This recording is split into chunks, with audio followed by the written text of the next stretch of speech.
चलो મિત્રો આજે આપણે બીજો અગત્યનો બીજા પ્રશ્ન તરફ આજે આગળ વધીશું.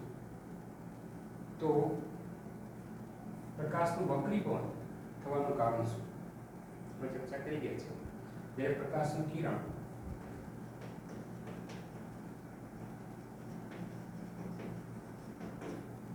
એક માધ્યમમાંથી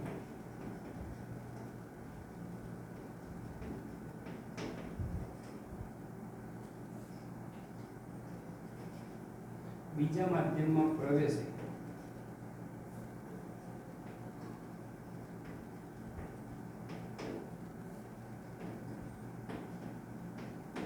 ત્યારે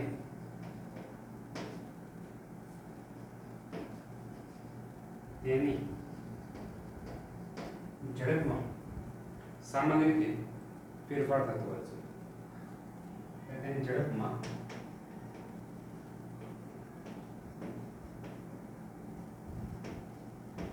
ફેરફાર થાય છે, જેને પ્રકાશનું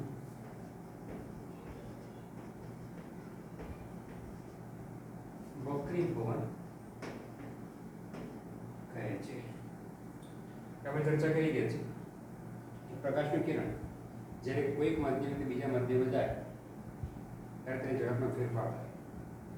જેમ કે આપણે લાસ્ટ ટાઈમ ચર્ચા કરી ગયા હતા લંબનના સંદર્ભમાં, જેમાં પ્રકાશનું કિરણ પાતળા માધ્યમમાંથી ઘટ માધ્યમમાં જાય તો એ લંબ તરફ આંખું પડે છે. મતલબ એ પરિસ્થિતિનું પહેલું વક્રીભવન હતું. બીજું વક્રીભવન કયું હતું? પ્રકાશનું કિરણ ઘટ માધ્યમમાંથી પાતળા માધ્યમ એટલે ક્યાં કાચના લંબનમાંથી હવામાં જાય ત્યારે તે લંબથી દૂર જાય. આ તેનું બીજું વક્રીભવન હતું. પ્રકાશનું કિરણ જ્યારે એક માધ્યમથી બીજા માધ્યમમાં જાય ત્યારે તેની ઝડપમાં ફેરફાર થાય છે, કે જેને સામાન્ય રીતે પ્રકાશનું વક્રીભવન કહેવામાં આવે છે. બીજો ક્વેશ્ચન છે, ટૂંકો પ્રશ્ન.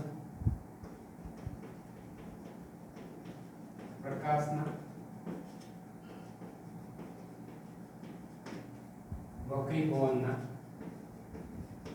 નિયમ. પ્રકાશના વક્રીભવનના બે નિયમો છે. આપણે લંબઘનમાં આપાત કિરણ, વક્રીભૂત કિરણ અને આપાત બિંદુ સપાટી પર દોરેલ લંબ, બે માધ્યમ જુદી પડતી સપાટી પર દોરેલ લંબ એટલે આપાત બિંદુ એ આપણે લંબ દોરેલો હતો.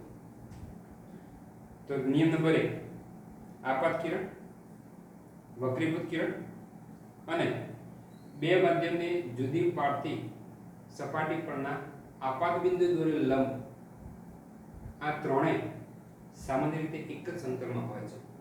ફરીથી નિયમ કયો છે? આપાત કિરણ, વક્રીભૂત કિરણ અને બે માધ્યમને જુદી પાડતી સપાટી પર આપાત બિંદુ દોરેલ લંબ, આ બધા જ એક જ સમતલમાં હોય છે. તો પહેલો નિયમ,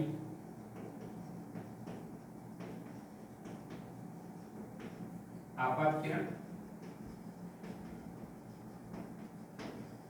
વક્રીભૂત કિરણ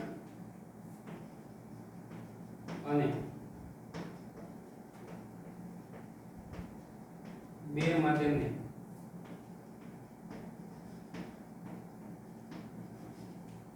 જુદી પડતી સપાટી પરના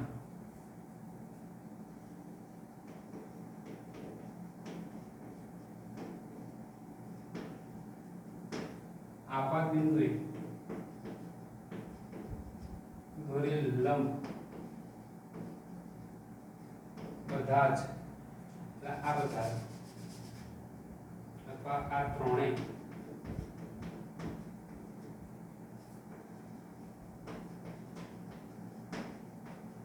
કે જે એક જ સમતલમાં હોય છે. તો કોણ? આપાત કિરણ, વક્રીભૂત કિરણ અને બે માધ્યમ જુદી પાડતી સપાટી પરના આપાત બિંદુ દોરેલ લંબ ત્રણ એક જ સમતલમાં હોય છે. આપણે લંબઘનના સંદર્ભમાં ચર્ચા કરી કે લંબઘન આપાત કિરણ, વક્રીભૂત કિરણ અને આપાત બિંદુ આપણે જે લંબ દોર્યો આ ત્રણેય સમાન રીતે એક જ સમતલમાં આવે છે. નિયમ નંબર 2 તો પ્રકાશના રંગ તથા આપેલા માધ્યમની જોડ, માધ્યમ ગમે તે હોઈ શકે, પ્રકાશના રંગ તથા આપેલા માધ્યમની જોડ માટે આપાત કોણ sin અને વક્રીભૂત કોણ sin નો ગુણોત્તર અચળ હોય છે. તો નિયમ નંબર 2 તો પ્રકાશના આપેલા રંગ માટે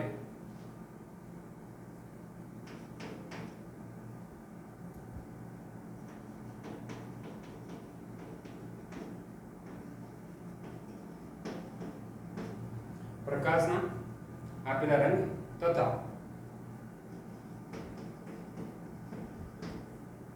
આપેલા માધ્યમમાં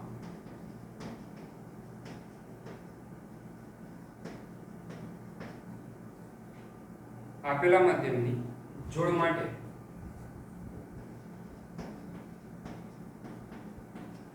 આપેલા માધ્યમની જોડ માટે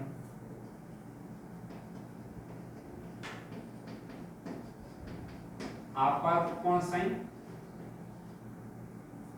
અને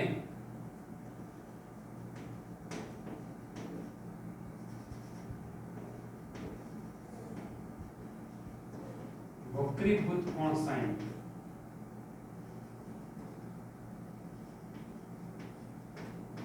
નો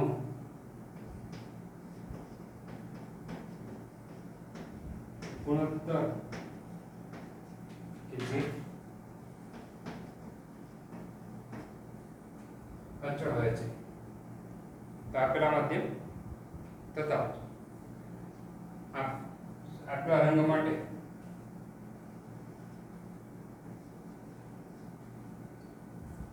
આપેલા રંગ તથા આપેલા માધ્યમની જોડ માટે આપાત કોણ sin અને વક્રીભૂત કોણ sin નો ગુણોત્તર અચળ હોય છે કે જેને સ્નેલનો નિયમ કહે છે.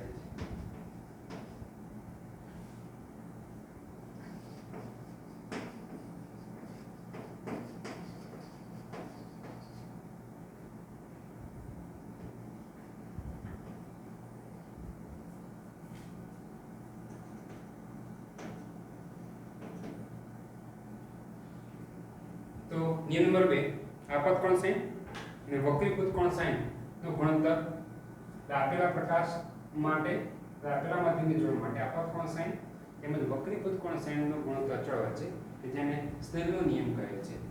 મતલબ આપાત કોણ sin એટલે sin i upon sin r is equal to અચળ. આપાત કોણ sin આપાત કોણ પાઈ વડે દર્શાવીએ છીએ અને વક્રીભૂત કોણ આપણે r વડે દર્શાવીએ છીએ. આપાત કોણ એટલે ખૂણો, આપાત કોણ sin અને વક્રીભૂત કોણ sin નો ગુણોત્તર અચળ હોય છે કે જેને આપણે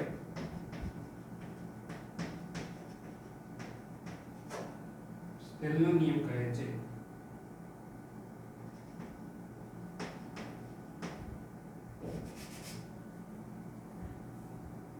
તો પ્રકાશના વક્રીભવનના આ બે નિયમો થઈ ગયા. તો નિયમ નંબર 1 આપાત કિરણ, વક્રીભૂત કિરણ અને બે માધ્યમની જુદી પાડતી સપાટી પરના આપાત બિંદુ દોરેલ લંબ આ ત્રણેય એક જ સમતલમાં હોય છે.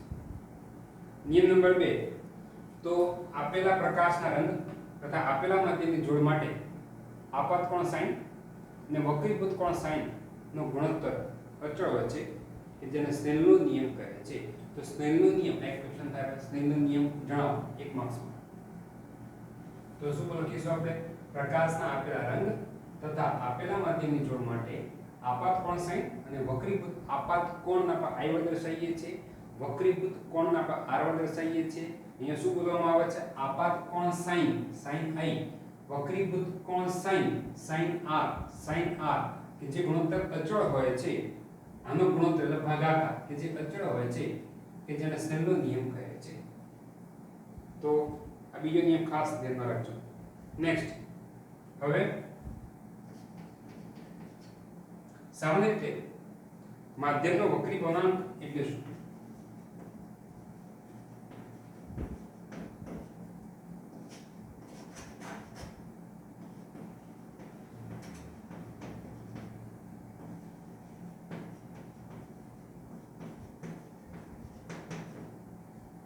એક તો જો ત્રીજો ક્વેશ્ચન કે મધ્યમનો વક્રી ભવનાંક કોને કહેવામાં આવે છે? તો આપણે ખ્યાલ છે કે જ્યારે પણ પ્રકાશનું કિરણ એક પારદર્શક માધ્યમમાંથી બીજા પારદર્શક માધ્યમમાં દાખલ થાય ત્યારે પ્રકાશ એની ઝડપ અને દિશા બંને બદલાય છે. પ્રકાશનું કિરણ જ્યારે કોઈ એક પારદર્શક માધ્યમમાંથી બીજા પારદર્શક માધ્યમમાં દાખલ થાય ત્યારે એની ઝડપ અને દિશામાં ફેરફાર થાય છે. તો એ દિશામાં ફેરફારનું જે પ્રમાણ છે, કેટલો ફેરફાર તેને વક્રી ભવનાંક રજૂ કરવામાં આવે છે. તો વક્રી ભવનાંક કોને કે વક્રી ભવનાંક ફરતી એના સંદર્ભમાં ચર્ચા. પ્રકાશનું ત્રાંસુ કિરણ જ્યારે કોઈ પારદર્શક માધ્યમથી બીજા પારદર્શક માધ્યમમાં જાય ત્યારે તેની સામાન્ય દિશા બદલાતી હોય છે. આમ કોઈ પણ બે માધ્યમની જોડ માટે દિશાના થતા ફેરફારનું પ્રમાણ બે માધ્યમની જોડ ગમે તે લઈ શકાય, હવા, પાણી, હવા, કાચ, ગમે તે બે માધ્યમની જોડ માટે સામાન્ય રીતે દિશા પ્રકાશની દિશામાં થતા ફેરફારના પ્રમાણને વક્રી ભવનાંક કહેવામાં આવે છે. તો માધ્યમનો વક્રી ભવનાંક એટલે શું? તો પ્રકાશનું ત્રાંસુ કિરણ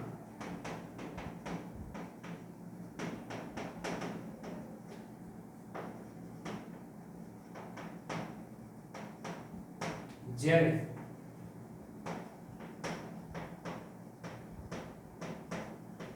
એક પારદર્શક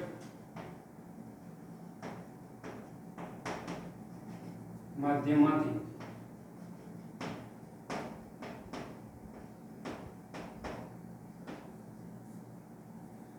બીજા પારદર્શક માધ્યમમાં જાય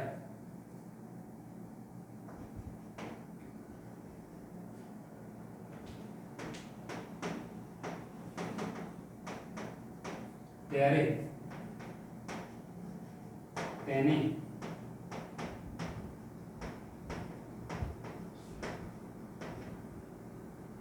દિશા બદલાતી હોય છે. પ્રકાશનું કિરણ જ્યારે કોઈ એક માધ્યમથી બીજા માધ્યમમાં જાય ત્યારે સામાન્ય રીતે તેની દિશા આપણે ખ્યાલ છે તેની દિશા બદલાય છે. આમ બીજો નિયમ, કોઈ પણ બે માધ્યમની જોડ માટે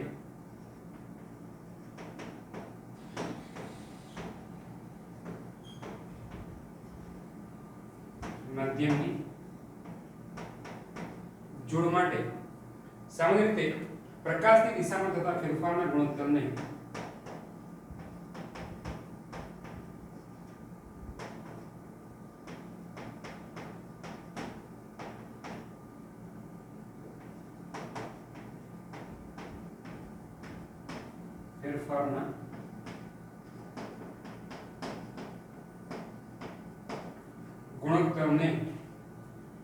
વક્રી ભવનાંક કહે છે.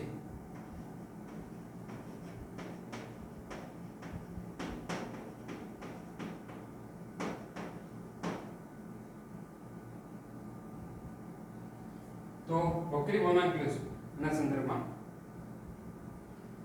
તો સિમ્પલ ચર્ચા છે કે પ્રકાશનું ત્રાંસુ કિરણ જ્યારે કોઈ પારદર્શક માધ્યમમાંથી બીજા પારદર્શક માધ્યમમાં જાય ત્યારે તેની દિશા બદલાય છે.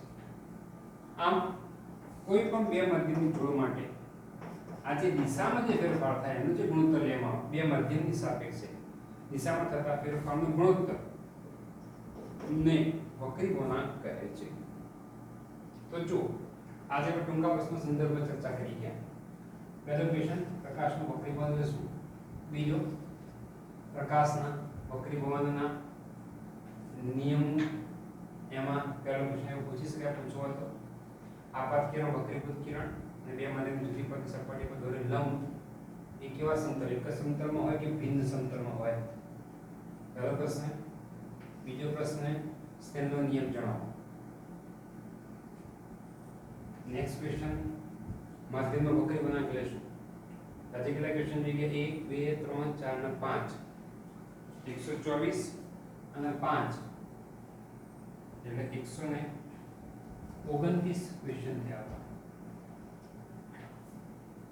ફાઇટોસ્ફિયરમાં. તો આજે ચર્ચા એકદમ સિમ્પલ જ છે. આટલા 3 ક્વેશ્ચન ઇઝીલી અને ટૂંકા ક્વેશ્ચન છે કે જે ઇઝીલી મોઢે થઈ જાય, માટે આ મોઢે કરી નાખજો.